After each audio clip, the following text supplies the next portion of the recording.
No one is shooting coverage like Luca Guadagnino and Sayombhu Mukdeeprom. And their new one, Challengers, has been in UK cinemas for a short while now, even longer elsewhere in the world. I've seen it multiple times. I cannot stop coming back for more on this one. But it's a reminder of just how good a pairing these two are as director and cinematographer together, because this is not their first rodeo. They've done a few different projects together at this point, and every single one of them feels alive in different but very similar ways when it comes to the process of building a scene, when it comes to that coverage. But first, what is coverage and why does it make these films feel the way that they do feel? Good question, I hear you ask. Coverage is everything that builds up a scene in the film. Everything a camera is pointed at and looking at. Your mediums, your close-ups, your wide shots, establishing shots, tracking, dolly. There are many, many different ways a camera can shoot something happening in a scene, and all of those stitched together makes the final scene we see. But what makes good coverage? That is a different and I think trickier question to answer, because honestly, there is no real answer to that. I think if you ask me right now on the spot to pull out my favorite films of all time and then my favorite scenes from within those films, and then try and find a through line through those of all of the elements that make them good coverage, I think I'd have a very hard time saying anything that wasn't just wildly inconsistent, because good coverage changes from film to film. Every scene has a different requirement when it comes to coverage, and it's the job of a director or a cinematographer on set to find the best way through these scenes. So that makes it incredibly difficult to actually define good coverage, but I appreciate that that doesn't make a particularly interesting YouTube video, so I'm going to give it a good college try. For me, there are two pillars, I think, of good scene coverage in film. Number one, imagination. Broadly, I just think interesting shots tend to make scenes better. That might sound like a fairly obvious thing to say, but I think when we think about bad scenes in bad films, more often than not, it comes down to just mundanity, nothing grabbing you and nothing really hooking you into the emotions and characters of a moment. That's not to say that a great scene has to be completely over the top and wild and imaginative and creative. It should all be done with the second pillar in mind, which is intention. This just means motivation behind shots, right? It's all well and good putting your camera in wild different places and getting all different shots, but it's not doing anything if it isn't serving the scene that you're watching. Which brings us nicely back to Challengers, a very sweaty psychosexual sports drama, which if you haven't seen, I thoroughly recommend checking out, because it sort of epitomizes both of those pillars in its coverage through its entire runtime, which is just constantly absolutely insane, to be very frank. First time I saw it, there was one scene in particular that absolutely blew me away and I just kind of immediately fell in love with. It's not the scene in which we follow the tennis ball's POV across the pitch, or when the camera goes below the court for a good portion. It is in fact just a piece of dialogue for about 2 minutes in the middle of the film between Josh O'Connor and Mike Faist over some churros. We'll call it the churros scene.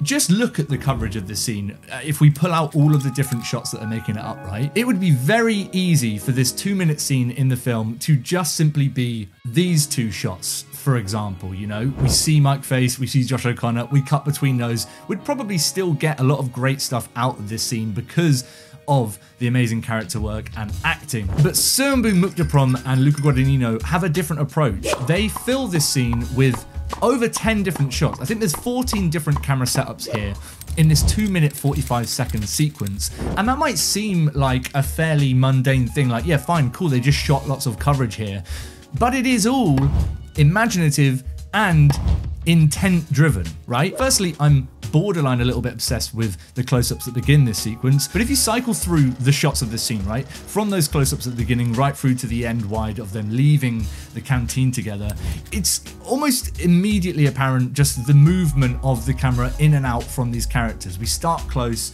we pull away, we move back in close, we pull away. You can see a kind of rhythm and, for lack of an unwanky word to say here, dance between the camera and the performance here, which actually touches on something that Sayombhu Mukdeeprom has mentioned about his cinematography elsewhere. The Movie Notebook did a fantastic write-up with Mukdeeprom around the release of Memoria, which is another stunning film that he just happened to lens. I'm telling you, all-timer in the game right now. But in that article, he says, actors trick the gaze of the camera as well. They use different angles, adjust their movements, pause, and change the way they look or disappear. And it's up to you what you do with your camera, how you frame them. You can go dancing with the image, play with it a bit. This quote is exactly, I think, why I love this churro scene in Challengers and why it so immediately stood out to me. Because yeah, looking through those shots, we can see the movement and that dance between camera and performers on screen there.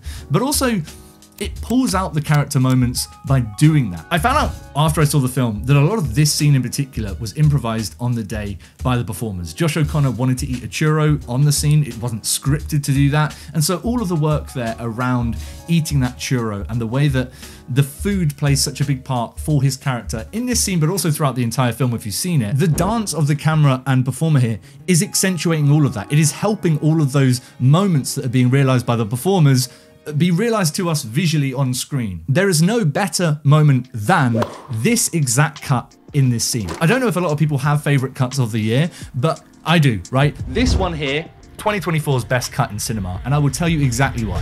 As I said, this scene absolutely could have just stuck and held on this one continuous shot reverse shot between Josh O'Connor and Mike Face there. It would have absolutely worked and been fine, but instead there is this cut here that lands at the perfect moment in the scene, and it's not just a cut in footage, which is what I think it sort of presents itself in the immediate when it happens. It's an actual change of camera setup. The movement of the camera is different. It's positioned differently. The lens looks like it's tweaked slightly and we're a bit more in their face, right? And this is an editing device as much as it is also capturing the footage on the day that happens throughout the film. There are moments where the camera will sort of shift subtly within one beat and one moment that's subtle enough to give you the kind of jolt that it needs, but doesn't initially present as a hugely different setup. And I love that vibe and that style. It adds such a momentum to scenes. And here in this scene, it really does work to pull us into the headspace of these two characters. Luca Guadagnino describes it as the game of manipulation laid bare on the table by art has been spotted by Patrick. And it is absolutely clear exactly how the camera move is doing that. It's moving into this kind of more frantic shot that's closer into these characters. It does have this feel of the jig being up, right? These are camera changes and camera setups that are all motivated and driven by intent very clearly, right? There's a reason to switch to these camera angles. That is the point I'm trying to drive home here. It's not just lots of coverage for the sake of lots of coverage, it's all driven and motivated. And again, that motivation of characters within a scene, that camera following subjects as they move around the frame, it's core to Sayombhu Mukdeeprom's principles when it comes to lensing films. My principle is that I cooperate with people, I let things happen, and I go by the environment. This churro scene, but all scenes in Challenges, are just exhibit A in that principle, and it's absolutely why I think we see so much great coverage in all of Luca Guadagnino and Sayombhu Mukdeeprom's collaborations up until this point. Think about Call Me By Your Name, you know, an absolute sun-soaked summer romance film, and all of the scenes between Elio and Oliver that use this really imaginative and intent-driven but free-flowing coverage to pull out all of the juicy character work there. I think about them walking around the town square and the way that they move around the frame, and that the camera is constantly sort of losing them and finding them. I think about something like Suspiria and Olga's death scene, where the camera is very literally involved in this kind of dance between body and other bodies, and we watch this mangling of someone's body on screen. It's a really fantastic use of that coverage to pull out some horrifying, very grotesque moments.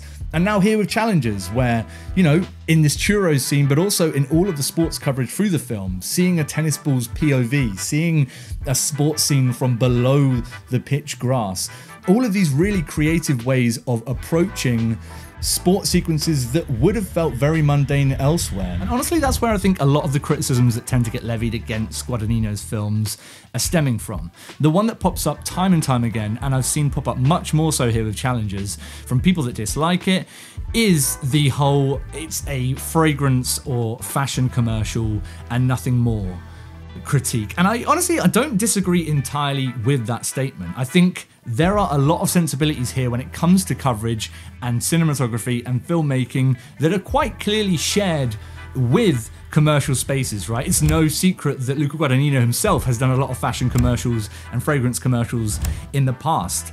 I don't think this is a bad thing though. In fact, I would say that this is true, and it is a good thing about Challenges and a good thing about the work that Luca Guadagnino and Sayombhu Mukdeeprom are doing together. Because fashion commercials and fragrance commercials, by design, by nature, by the fact that they are commercials, are there to hook people and engage people, and they are selling products that are so tied to texture and sensuality. So how do you pull sensuality to life on film in camera? Well, the answer is by getting very imaginative and interesting camera work and coverage. And I think here that's what's so interesting, right? To take those elements and apply it to a psychosexual sports drama, right? It's what elevates it above what might have been quite a generic by the books tennis film. And for my money, that is infinitely more interesting and engaging when it comes down to it. So yeah, I'm very confident in saying that no one is shooting coverage like Luca Guadagnino and Sayombhu Mukdeeprom.